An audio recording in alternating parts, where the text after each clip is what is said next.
नगर निकाय चुनाव संपन्न हो चुके हैं। धनबाद नगर निकाय चुनाव का क्या जलवा था, ये उन लोगों से पूछिए जिन्होंने चुनाव को करीब से देखा है। बाहुबल के इस्तेमाल से लेकर पैसे के इस्तेमाल तक हर मामले में धनबाद नगर निकाय चुनाव अव्वल रहा। राजनीतिक पार्टियों ने पूरी साख की लड़ाई इसे बना दी और अंत में संजीव कुमार सिंह को जनता का भारी समर्थन मिला। संजीव कुमार सिंह अब धनबाद के नए मेयर हैं, वो भी तब जब बीजेपी की तरफ से उन्हें समर्थन नहीं दिया गया था। संजीव कुमार सिंह ने जेएमएम समर्थित प्रत्याशी को चुनावी मैदान में हराया। चंद्रशेखर अग्रवाल को बीजेपी तो इस फाइट में थी ही नहीं, लेकिन मेयर के बाद अब डिप्टी मेयर के लिए लामबंदी शुरू हो चुकी है और डिप्टी मेयर के रेस में काफी नाम धनबाद से निकलकर सामने आ रहे हैं। इस चुनाव में फिर से राजनीतिक साख की लड़ाई देखने को मिल रही है। कई राजनीतिक दल से जुड़े बड़े लोग डिप्टी मेयर पद के लिए लामबंदी कर रहे हैं।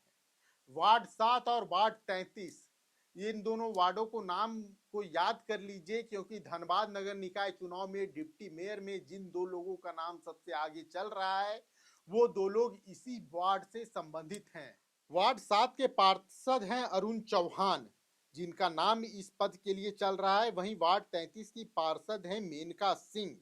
कई वार्ड पार्षदों के साथ लगातार मीटिंग का दौर चल रहा है, उनसे भेंट मुलाकात का दौर है। आज बात अरुण चौहान की करेंगे, क्योंकि अरुण चौहान के बारे में बात करनी जरूरी है।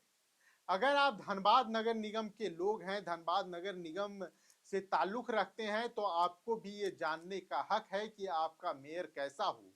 आपने मेयर अपने मत से चुना और एक काबिल व्यक्ति को उस पद की जिम्मेदारी सौंपी, लेकिन डिप्टी मेयर के लिए जो लामबंदी चल रही है उसमें बाहुबल, धन बल और कई तरह के समीकरण काम कर रहे हैं।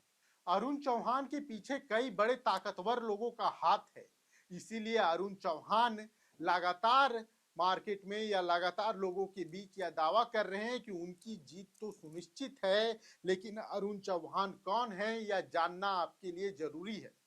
अरुण चौहान धनबाद के बड़े कोयला व्यवसायी हैं या यूं कहें कोयला माफिया हैं। अरुण चौहान के नाम पर कई मामले दर्ज हैं, एक नहीं कई मामले। हम सारे केस के डिटेल आपसे साझा करेंगे कि आपने जिन पार्षदों को यह जिम्मेदारी दी है, जिन पार्षदों को आपने अपना बहुमूल्य वोट दिया है, वह डिप्टी मेयर में किस पार्षद का चुनाव डिप्टी मेयर पद के लिए करते हैं, यह जानना आपका हक है और सच बताना हमारा काम है। अरुण चौहान एक दागी प्रत्याशी हैं, नो डाउट उन पर कई मामले दर्ज हैं। हम एक एक कर सारे मामले, उन पे जो सारे केस हैं वो आपको बताने की कोशिश करते हैं। पहला मामला है FIR 54/2022। इसमें इंडियन पैनल कोड की धाराएं 144, 323, 34, 341, 342, 379, 504 और 506 लगाए गए हैं। SC/ST एक्ट 1989 2015 और 2018 संशोधन।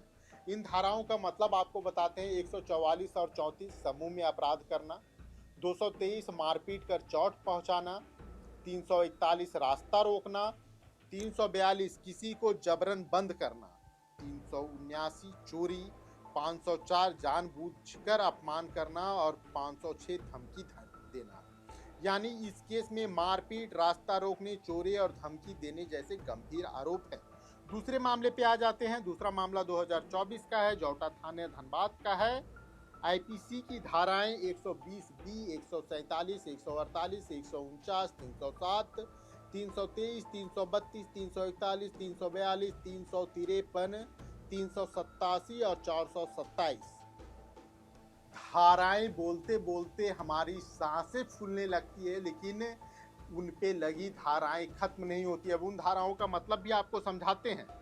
120B आपराधिक साजिश, 147, 148, 149 दंगा या हिंसक भीड़, 307 हत्या की कोशिश, 353, 332 सरकारी कर्मचारी पर हमला, 387 डराकर पैसा वसूलना, 427 संपत्ति का नुकसान। यह FIR पहले FIR से ज्यादा गंभीर है। तीसरे नंबर की FIR पर बात करते हैं। लोयाबाद धनबाद आईपीसी के जो धाराएं लगाई गई है वो 34, 387, 427, 507 और 506 है। इसका मतलब है पहले 387 की बात कर लेते हैं, धमकी देकर पैसा मांगना। 427 नुकसान करना। 504, 506 गाली गलौज धमकी। और चौथी एफआईआर की बात कर लेते हैं जो जोटा थाना का है। 323, 504 और 506 मारपीट, अपमान और धमकी। कुल मिलाकर अगर आप देखें तो अरुण चौहान पर कई गंभीर मामले दर्ज हैं। बाहुबल, रसूख और पीछे से लोगों की बैकिंग ऐसी है कि कभी सजा नहीं हो पाई, इसलिए अब चुनाव जीतकर पार्षद हैं। पार्षद चुनाव में भी पैसे की खूब धांधली देखी गई और बाहुबल का खूब जोर आजमाइश किया गया। अरुण चौहान अब पार्षद हैं, हम उनके पद का सम्मान करते हैं, लेकिन यह जो धाराएं बता रही है वो अरुण चौहान पर कई गंभीर मामले की शिकायत करती है, कई मामले जो उन पे दर्ज हैं वो दिखाता है। अरुण चौहान अब डिप्टी मेयर पद के लिए चुनावी मैदान में हैं। अब आपके चुने हुए पार्षद उन्हें चुनते हैं या नहीं, यह तय करना आपकी जिम्मेदारी है। अगर आपको हमारा यह कंटेंट पसंद आ रहा है तो हमारे चैनल को सब्सक्राइब जरूर कीजिएगा। धन्यवाद। जोहार।